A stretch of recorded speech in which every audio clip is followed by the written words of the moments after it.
Good morning, students. I hope you are well at your side. Today we will continue our chapter number 9, Composition and Structure of the Atmosphere. In this chapter, today we will discuss about the structure of atmosphere. कि atmosphere का structure क्या है, atmosphere की layers जो हैं वो किस किस structure में हैं. तो there are 6 layers of the atmosphere में 6 लेयर हैं. In this layers first layer is the troposphere we already discussed about this कि this layer has the height of 16 kilometre. Average height है, ये हाइट इसकी average height है. ये जो poles हैं, पोल्स की तरफ 10 किलोमीटर हाइट पर और इक्वेटर लाइन की तरफ 18 किलोमीटर हाइट तक फाउंड होती है और इसकी एवरेज हाइट जो है वो 16 किलोमीटर्स है.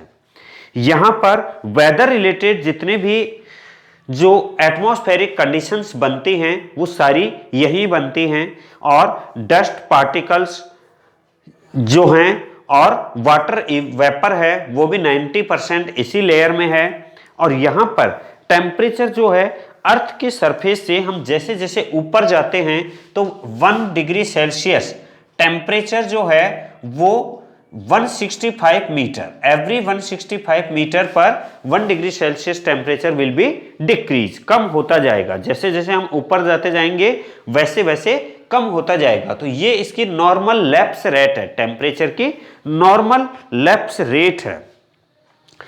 Second is the tropopause. Tropopause दो लेयर हैं, ट्रोपोस्फेयर एंड स्ट्रेटोस्फेयर. तो upper troposphere and lower stratosphere के बीच में एक नैरो बेल्ट है, वो है ट्रोपोपोज.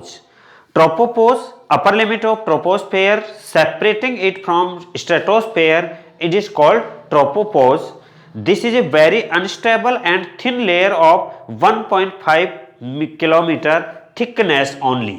इसकी थिकनेस जो है 1.5 किलोमीटर तक है, अर्थात एक ये नैरो बेल्ट सी है. And temperature stops falling and conventional currents cease to function at this height. The air temperature at the tropopause is about 80 degree Celsius over the equator line. Equator line पर इसका temperature -80 degree Celsius है. On 0 degree latitude और equator, तो equator पर इसका जो temperature है वो -80 डिग्री सेल्सियस है और पोल्स पर जो इसका टेम्परेचर है वो -40 डिग्री सेल्सियस है, 45 डिग्री सेल्सियस है. It is separately apparently a paradox that the lowest temperature in the atmosphere is vertically overhead equator rather than over the poles. This is due to the fact that troposphere extend up to a height of 18 km at the equator whereas it is only 10 km at the pole. तो इसी वजह से है कि ये कहीं पर जो वाइड है कहीं पर लो है, इसी वजह से ये भी जो ट्रोपोस्फेयर है वो पोल्स पर 10 किलोमीटर की हाइट तक पाई जाती है and on equator line 18 kilometre के something. The third layer is the stratosphere. Stratosphere it extend up to a height of 50 kilometre. ये अर्थ के सरफेस से लेकर के 50 किलोमीटर की हाइट तक है and it is thicker at the poles then at the equator. Equator से ज्यादा ये पोल्स पर थिकर है. The temperature remains almost constant in lower portion up to a height of 20 kilometre. Consequently, it is known as stratosphere. Afterwards, it gradually increases up to a height of 50 km due to the presence of ozone gas, which absorb ultraviolet rays.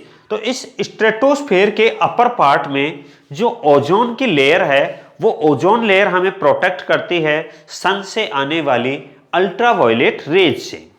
The temperature rises to about 0 degree Celsius at the upper limit. जो temperature है वो 0 degree Celsius से भी above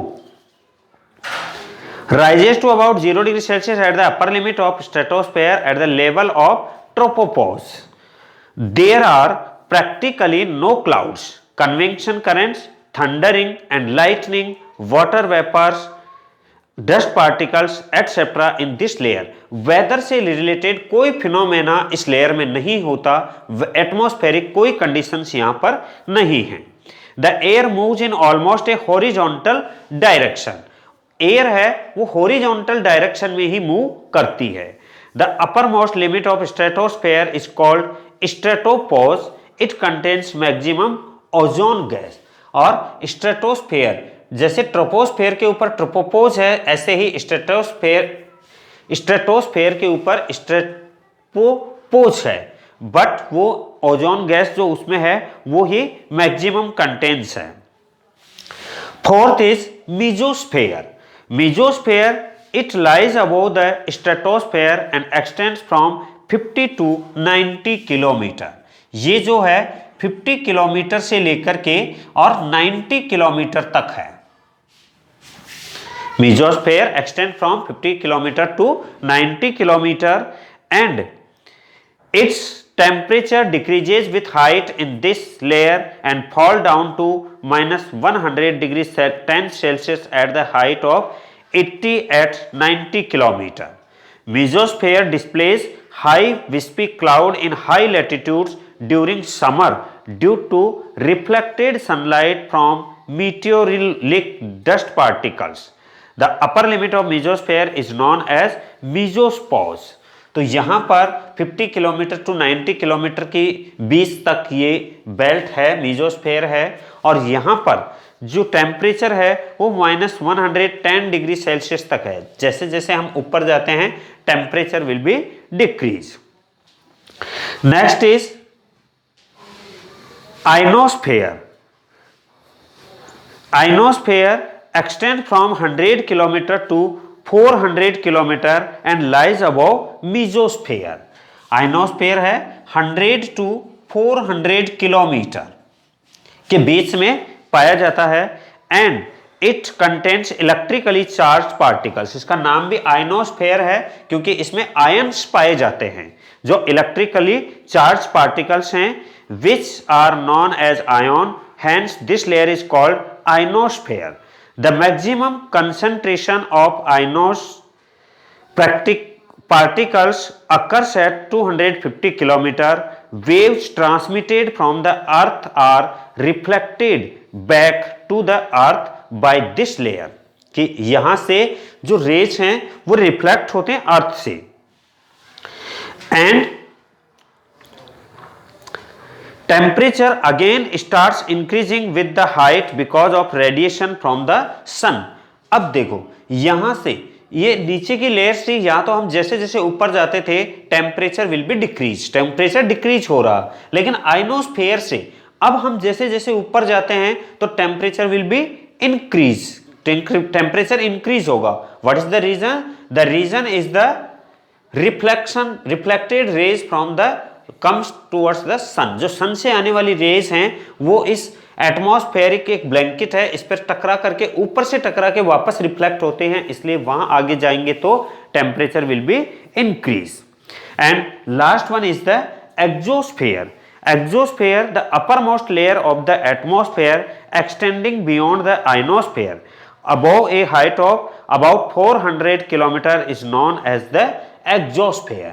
ये above 400 kilometre, 400 kilometre से ऊपर की जो लेयर है दैट इज द एक्सोस्फेयर. इसको बाहरी मंडल कहते हैं, बाहर का है. So students, these are the 6 layers of the atmosphere. Elements of weather and climate, temperature, pressure, wind, moisture and precipitation are the principal element of weather and climate. जो weather और climate जो फिनोमेना है, वैदरिक phenomena, ये किस पे depend करता है? Temperature, air pressure, wind, moisture, humidity and precipitation are the principal elements. These are called elements because they are the ingredients out of which various weather and climatic types are compounded, क्योंकि ये ही मिलकर के क्या बनाते हैं, weather and climatic conditions. Okay students, have a nice day.